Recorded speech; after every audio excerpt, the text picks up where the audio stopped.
नमस्ते दोस्तों, मैं हूं आपका दोस्त भगवती प्रसाद पुरोहित एडवोकेट। और आज के वीडियो में हम समझने वाले हैं कि वसीयत निरस्त कैसे की जाती है। देखिए दोस्तों, ऐसा नहीं है कि अगर किसी व्यक्ति ने वसीयत कर दी है तो उस वसीयत को निरस्त नहीं किया जा सकता, उस वसीयत को भी निरस्त किया जा सकता है।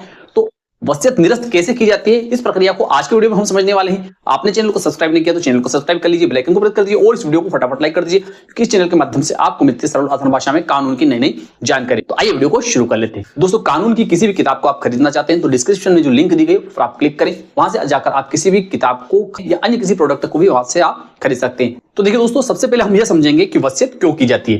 तो इसका जो कारण रहता है वह यह रहता है कि अगर किसी व्यक्ति के पास में कोई प्रॉपर्टी है, चल संपत्ति है, अचल संपत्ति है, मकान है, भूखंड है, जमीन है या बैंक बैलेंस है, तो उस संपत्ति के संबंध में वह वसीयत कर सकता है। लेकिन वसीयत क्यों की जाती है? तो अगर उसके कोई संतान नहीं है या संतान है तो वह उससे खुश नहीं है, वह किसी अन्य व्यक्ति को या किसी एक संतान को अपनी संपत्ति जो है वह देना चाहता है जिसके संबंध में उसको व्यवहार करने का अधिकार प्राप्त है। तो ऐसी स्थिति में जिस व्यक्ति के पक्ष में वो वसीयत कर रहा है उस पर उसको अति विश्वास है कि वह व्यक्ति जो है उसको उसके जीवन भर किसी प्रकार का धोखा नहीं देगा। तो ऐसी स्थिति में कोई भी व्यक्ति अपनी संपत्ति के संबंध में वसीयत करता है। ठीक है, तो इसका मेन जो कारण रहता है वसीयत करने का वह रहता है अति विश्वास। ठीक है, तो अति विश्वास होने के कारण जो व्यक्ति वसीयत करता है, लेकिन बाद में वसीयत निरस्त करने का कारण क्या उत्पन्न हो जाता है जिसके कारण कि उसको वसीयत निरस्त करनी पड़ती है। तो देखिए, इसका मूल जो कारण रहता है वो होता है अविश्वास या उसके साथ में विश्वासघात। ठीक है, तो अगर किसी व्यक्ति ने किसी के पक्ष में अगर कोई वसीयत की है और वसीयत करने के बाद में जो वसीयत ग्रहीता है वह उसके विश्वास पर, जो उसने वसीयत कर्ता ने उस पर विश्वास किया है, उस विश्वास पर खरा नहीं उतरता है या उसके साथ में किसी प्रकार का विश्वासघात करता है, तो ऐसी स्थिति में वसीयत करने वाला व्यक्ति जो है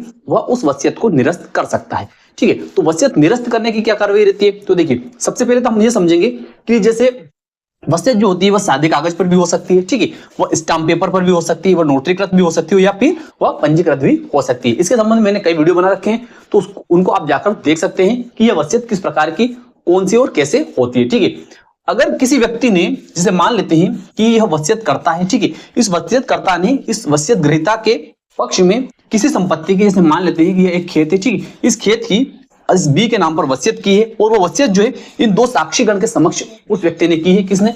इस ए ने। ठीक है, और अगर इस ए को इस बी पर विश्वास नहीं रहा है, इसको ऐसा लगता है कि यार ये व्यक्ति जो है, इसको ऐसा लगता है कि ये व्यक्ति जो है मेरी सेवा चाकरी सही से नहीं कर रहा है या फिर यह जो व्यक्ति है केवल मेरी संपत्ति हड़पने के उद्देश्य से इसने अपने पक्ष में वसीयत करवाई है, यह मेरे विश्वास पर खरा नहीं उतर रहा है, तो ऐसी स्थिति में ए जो है क्या कर सकता है? इस बी के पक्ष में जो इसने वसीयत की है उस वसीयत को क्या कर सकता है? वह निरस्त कर सकता है। अब निरस्त करने के किस प्रकार के तरीके? तो देखिए, अगर किसी व्यक्ति ने सादे कागज पर वसीयत की है, ठीक है, और उसको अगर वह निरस्त करवाना चाहता है या इनमें से किसी प्रकार की अगर वसीयत वह निरस्त करवाना चाहता है और वह संपत्ति जो है किसी अन्य व्यक्ति को वह देना चाहता है, तो ऐसी स्थिति में उसको क्या करना पड़ेगा कि इस व्यक्ति को, वसीयतकर्ता को कहां जाना पड़ेगा? उपपंजीयक कार्यालय में जाना चाहिए। सबसे अच्छा तरीका वैसे तो जिस प्रकार से इस व्यक्ति ने वसीयत की है, चाहे सादे कागज पर की हो, स्टाम्प पर की हो, नोटरीकृत की हो या पंजीकृत की हो, तो इसी प्रकार से वह उस वसीयत को निरस्त भी करवा सकता है कि अगर सादे कागज पर उसने वसीयत की है तो उस सादे कागज पर ही वापस से लिखते हुए उसको निरस्त करवा सकता है कि मैंने इस तारीख को इस व्यक्ति के पक्ष में इन साक्षियों के समक्ष मैंने वसीयत की थी, लेकिन उस वसीयत को मैं आज के इस लेख के माध्यम से, इस वसीयत निरस्त पत्र के माध्यम से इसको मैं निरस्त कर रहा हूं। ठीक है, तो इस प्रकार से वो निरस्त भी करवा सकता है। लेकिन अगर किसी व्यक्ति ने किसी प्रकार की कोई वसीयत की है, इनमें से किसी प्रकार की कोई वसीयत की है और उस संपत्ति की अगर वह किसी अन्य व्यक्ति के पक्ष में वसीयत करना चाहता है, तो ऐसी स्थिति में उसको क्या करना चाहिए कि उसको उपपंजीयक कार्यालय जाना चाहिए। ठीक है, और उपपंजीयक कार्यालय जाने के साथ साथ उसको जो गवाह पहले की वसीयत में थे, जहां तक संभव हो सकता है उन गवाहों को साथ में ले जाए। ठीक है, और वहां जाकर एक दस्तावेज का पंजीयन करवाएं, वसीयत का पंजीयन करवाएं और उसमें उस बात का भी उल्लेख करें कि मैंने इतनी इतनी तारीख को इस व्यक्ति के पक्ष में, जैसे मान लेते हैं कि ये ए उपपंजीयक कार्यालय जाएगा, ठीक है, और वहां पर इन साक्षियों को ले जाएगा। अगर ये नहीं मिलते हैं तो दूसरे साक्षी भी ले सकते हैं।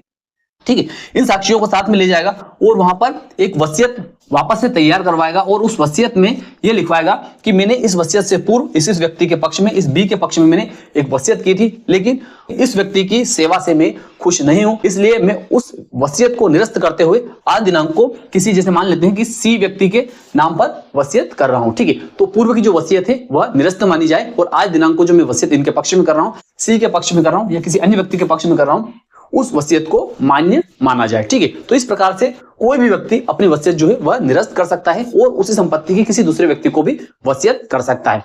या अगर कोई व्यक्ति जो है वह चाहता है कि वह किसी अन्य व्यक्ति के पक्ष में किसी प्रकार की कोई वसीयत न करे और पूर्व की वसीयत को निरस्त करे, तो वह भी इस प्रकार से कार्रवाई करते हुए अपने पूर्व की वसीयत जो है उस वसीयत को निरस्त करवा सकता है। देखिए, मेरा जहां तक मानना है कि आपको वसीयत हमेशा ये तीन प्रकार जो है इन तीन प्रकार की वसीयत नहीं करवानी चाहिए। आपको हमेशा जो वसीयत करवानी है वो पंजीकृत वसीयत करवानी चाहिए, और पंजीकृत वसीयत जो है उसको निरस्त करवाने में किसी प्रकार की आपको दिक्कत नहीं होगी। तो मैं विश्वास रखता हूं कि आज की दी गई जानकारी आपको अच्छी लगी होगी। अच्छी लगी तो इस वीडियो को लाइक कर दीजिए, अधिक से अधिक लोगों को शेयर कर दीजिए। फिर मिलते हैं अगले वीडियो, तब तक के लिए जय हिंद, जय भारत।